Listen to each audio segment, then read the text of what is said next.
So ayan, happy Sunday mga kabisnes, dahil linggo po ngayon. Bagyo po at saka may malakas na ulan, grabe hangin, pero siyempre hindi pa rin tayo natitinag mga kabisnes, nagtitinda pa rin tayo. Sa awa po ng Diyos, ayan, halos ubos na po yung paninda namin mga gulay. Gayon din po sa karne. Yan, tingnan nyo mabuti. Sa awa naman po ng Diyos, ubos na yung manok namin, konti na lang natira at saka tilapia.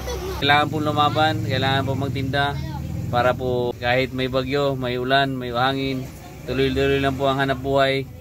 Kung saan ka man may ngayon mga business, kayod lang ng kayod, at siyempre para sa pangarap ng buhay, para sa pamilya, laban lang po.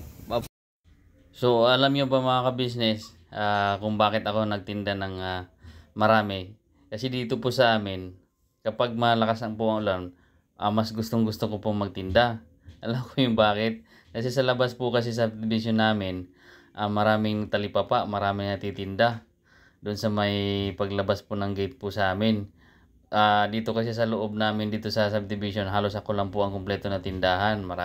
May manok na, kaya may kung ano-ano, gulay, karne, isda, yan, nyug. Kaya paglinggo po, at saka siyempre hindi lang po linggo ako magtitinda ng marami, kundi po pag bagyo. Alam niyo po kapag bagyo, ang mga tao dito po sa amin, mga kapitbahay namin dito sa subdivision po namin, takot na po silang lumabas. Siyempre may baha, ayaw nilang lumusong sa baha. Tapos maulan. Yan po, kapag bagyo po, mas gustong gusto ko po magtinda mga ka-business. Kasi nga yung mga tao dito lang sila sa loob ng subdivision, din na sila lumalabas. Kaya nga po, mas ganado ako gumising na madaling araw pag alam ko may bagyo na araw na to. Kasi po, marami kaming mapaubos na paninda. Tulad po na ngayong araw na to mga ka-business, halos nasimot po halos yung mga paninda namin. Pati yung gulay mga ka-business. Kasi nga po, tamad na silang lumabas. Unang-una may baha sila madadaanan, maulan, mabasa. Mas masarap kasi tumambay. Alam nyo naman, pag bagyo mga ka-business, mas masarap tumambay sa bahay, manood na lang ng TV, kumain, gano'n na lang po. Kaya mas gustong gusto ko magtinda kapag bagyo. Alam niyo na mga ka-business, di ba? Kaya pagka nagnegosyo kayo ng katulad ko mga ka-business, lalong po nag-umpisa pa lang po kayo, alam niyo na kung ano yung tsitsimpuhan nyo na araw, yung bagyo. Kaya pag mabagyo, mabenta. Siyempre matamad ang tao, kaya mabenta po sa amin dito kasi pag bagyo. Kaya yung mga business, no, kaya ituturo ko na po sa inyo ano yung mabenta na araw. Kahit alam naman po mas konti nga po customer sa mga palengke na malakihan kaysa mga ganitong talipapa katulad sa amin dito mga business, kasi di na sila lumalabas. Tinatamad na po sila, dito na lang po sila sa amin, malapit-lapit na. Ayaw nila lumabas kasi madalas yan, gutom na pagising yan, mahaba ang tulog, pagising yan maghahanap na ng pagkain. Kung lalayo pa yan sila, magugutom na lalo. Kaya kung ano yung makikita nila dito sa amin mga ka-business, bibilihin na lang po yun nila yan. Kasi nga po, tamad na silang lumabas dahil nga po bagyo, ulan, tsaka baha sa labas. Sa paglalakad nila, abala na po yun. Kaya nga po, ganitong sitwasyon, paborito natin yan mga ka-business.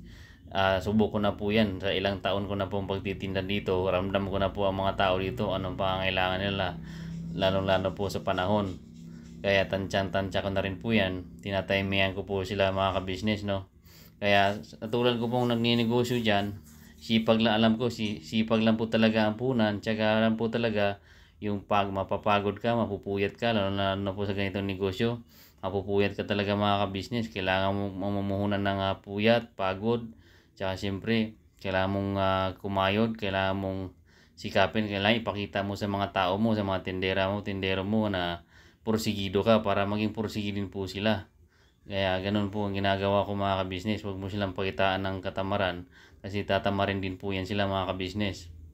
Kailangan po ikaw mismo magpakita sa sarili mo, sa mga tindera mo, na maging halimbawa sa kanila. Hindi lang sa pagtitinda, kundi sa gusto mong marating sa buhay. Kailangan bigyan mo rin sila ng mga ganong bagay mga ka-business. Ipakita mo sa kanila na may pangarap ka, hindi lang sa ganitong hanap buhay, kundi may marating ka pa pong ganon. mas malampasan mo pa or higitan mo pa yung mga ganitong negosyo sa mga iba mo pang pangarap. Lalo po yung mga tindera ko ngayon mga kabis, dalawa lang po, puro babae. Kaya iniiwas ko naman sila sa mga gawain tulad ng paglilinis ng isda. Pero pinsan po pag marami po talaga, di nila maiwasan na maglinis sila ng isda. Kasi may kayuran po kami, ako nakatuka sa kuyuran, ako sa isda. Pag nagsabay po yung dalawa, kailangan po talagang gulaw din sila. Kaya nakita niyo po yung nakapula, yan masipag po yan, ng tindera ko yan din mga business. Sinugot ko lang po yan kasi wala na akong lalaki. Buti nga lang po, bakante yan lang po yan siya. Kaya yan, dyan po siya sa akin ngayon. Kaya thank you sa panonood mga kabisnes, no? Sana may matutunan po kayo at ma-inspire ko po kayo. At syempre sa kapasibagan, thank you po. God bless. Bye-bye.